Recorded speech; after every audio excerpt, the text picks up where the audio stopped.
हिमाचल विधानसभा के बजट सत्र के दूसरे दिन राज्यपाल के अभिभाषण पर चर्चा शुरू हो गई है। इस दौरान कांग्रेस के विधायक भवानी पठानिया ने सत्र के बाद केंद्र सरकार पर हिमाचल की मदद न करने के आरोप लगाए। कांग्रेस विधायक ने कहा कि हिमाचल खैरात नहीं मांग रहा है, बल्कि हिमाचलियों का हक मांग रहा है। हिमाचल के लोग जीएसटी के रूप में टैक्स देते हैं, उसी से जीएसटी का एक हिस्सा हिमाचल को मिलता है। केंद्र सरकार जो पैसा देती है वो कहीं किसी के घर से लाके नहीं देती, वो हर हिमाचली का पैसा है। हम जीएसटी के रूप में जो भी हम उपभोग करते हैं, चाहे हम नमक खरीदें, कुछ भी खरीदें, एक जो है जीएसटी हम देते हैं। उस जीएसटी का हिस्सा जो है उसका एक पार्ट हमें मिल जाता है, एक पार्ट केंद्र के पास रहता है, और बाकी जैसे आपका डिजास्टर मैनेजमेंट हो गया, सीआरएफ हो गया, बाकी स्कीम्स के थ्रू जो है केंद्र से हमें आता है।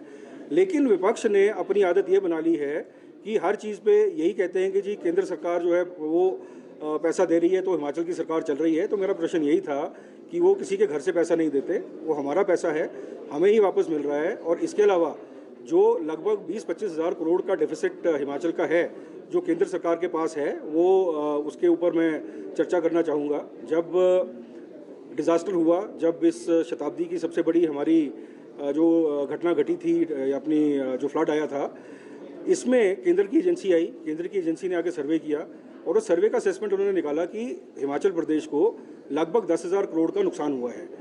इस सर्वे को हुए आज 1 साल से ऊपर हो गया है, लेकिन एक भी पैसा जो है ये केंद्र से हमारे पास नहीं आया। मेरा सवाल सिर्फ यही था कि केंद्र ने पैसा नहीं दिया, बात बिल्कुल ठीक है, लेकिन आपके जो 7 एमपी हैं उनमें क्या एक बार भी किसी के पास जाकर ज्ञापन दिया, लोकसभा के अंदर जाकर क्या हिमाचल प्रदेश के हित की बात रखी? और अगर नहीं रखी तो आप क्यों नहीं रख रहे? इस दौरान आगे बोलते हुए कांग्रेस विधायक ने कहा कि भाजपा के प्रदेश से 4 सांसद और 3 राज्यसभा सांसद हैं, लेकिन एक बार भी उन्होंने हिमाचल के हितों की आवाज संसद के अंदर नहीं उठाई। जब हमने ओपीएस दी तो जो हमारी बोरोइंग लिमिट थी, वो बोरोइंग लिमिट को फाइनेंस मिनिस्ट्री ने लगभग 1600 करोड़ से घटा दिया है।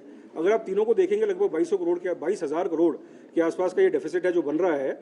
और मेरी जो है नेता प्रतिपक्ष से एक ही रिक्वेस्ट थी कि कृपया आप भी आवाज़ उठाएं और आपके जो 7 चुने हुए, 4 लोकसभा से, 3 राज्यसभा से जो आपके मेंबर पार्लियामेंट हैं, उनके थ्रू आप केंद्र के साथ अब लाइजनिंग कीजिए। और अगर हमारी ज़रूरत पड़ती है, मुख्यमंत्री महोदय उनको बड़ी बार बोल चुके हैं कि हम आपके साथ चलने को तैयार हैं।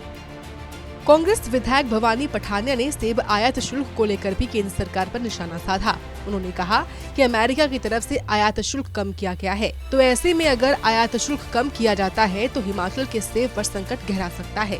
अब केंद्र सरकार को सेब पर आयात शुल्क को बढ़ाना चाहिए। सूर्य समाचार के लिए शिमला से ब्यूरो चीफ अरुण उनियाल की रिपोर्ट।